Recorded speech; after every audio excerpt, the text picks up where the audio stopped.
He's Tom Farrington and I'm Dave Dullage and you're watching Top of the Pops Remediation.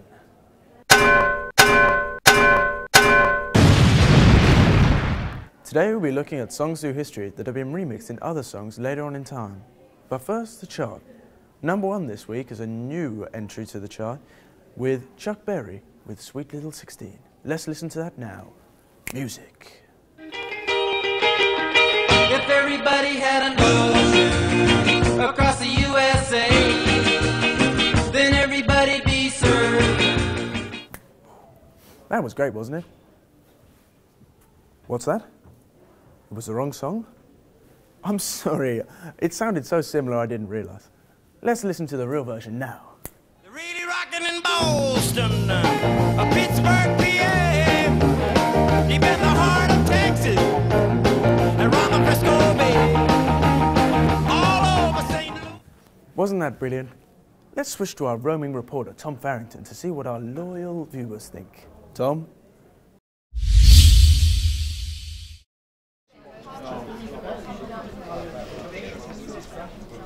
What do you think participation is in music these days? I think there is a lot of participation in music, but it's all getting remediated, so I feel it's losing value and meaning, so not much. Well, don't you think that consumers who remix music feel that they may be participating in the future of music? No, I don't feel that because there's not enough creativity, so would you class that as participation? There was a quote by Francesca Pasquale. Social media makes it possible for ongoing dialogue between authors and readers to have a connection. But if you look at the music industry now, there's hardly any connection, so less participation. Interesting. Back to you, Dave. That was an interesting view on media convergence. Second in the chart this week is AC/DC with Back in Black. Play that funky music, white boy.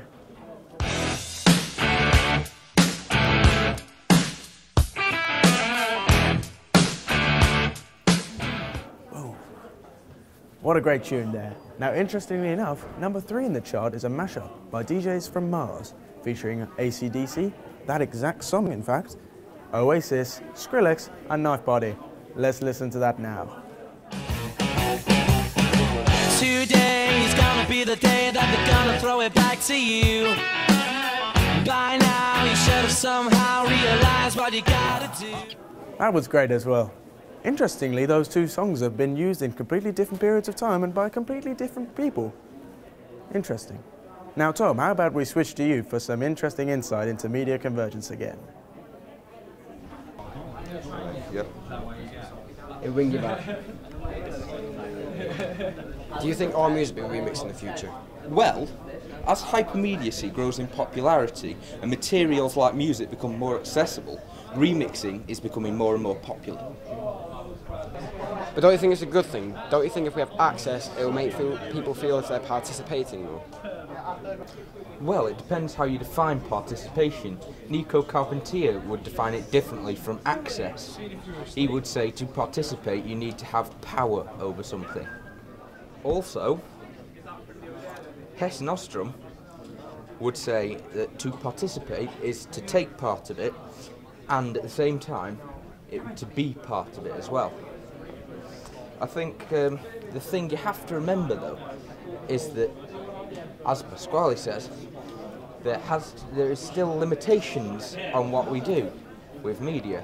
For example, if you post music onto YouTube, you're still infringing someone's copyright, and you really need prior consent to do that. Interesting. Back to you, Dave. Cheers, Tom. With remixes like that, I hope everything in the future is remixed. Moving on with the chart, number 4 is Good Feeling by Fro Rida, a musical genius in all our eyes. Let's hear that funky rhythm.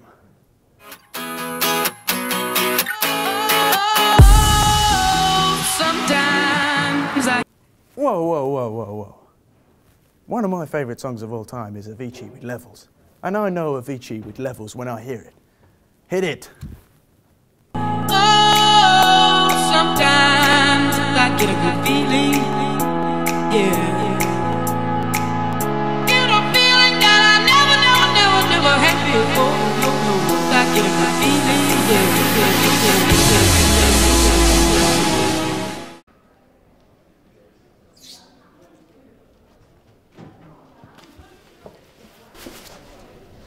Do you think songs that are getting remixed are starting to lose their meaning?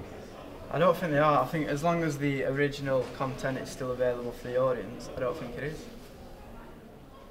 I also think the way in which it's distributed as well is different due to media convergence. There's also websites such as Twitter and YouTube that they can distribute the work on.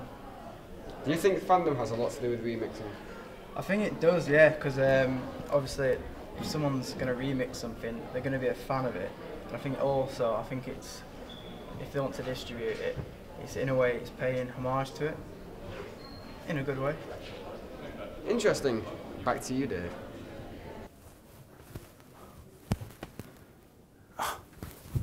Sorry about that. Thanks, Tom, for another interesting insight on media. We've learned a lot today about remediation, media convergence and remixing.